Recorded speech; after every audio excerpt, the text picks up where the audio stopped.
પૂર્વ મુખ્યમંત્રી વિજયભાઈ રૂપાણીના નિધનથી શોકનો માહોલ છે અને તેમની સાથેની જૂની યાદો લોકો વાગોળી રહ્યા છે। સાંસદ મનસુખભાઈ વસાવાએ સોશિયલ મીડિયામાં એક જૂનો વિડીયો વાયરલ કર્યો છે, જેમાં વિજય રૂપાણી દેશભક્તિના ગીત ગાતા નજરે પડ્યા।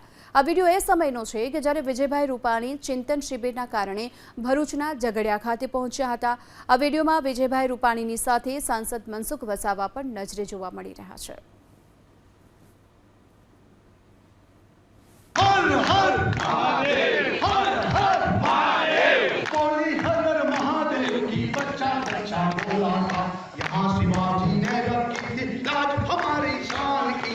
इस मिट्टी से तिलक करो, ये धरती है बलिदान की। वंदे मातरम, वंदे मातरम, वंदे मातरम, वंदे मातरम। जलियांवाला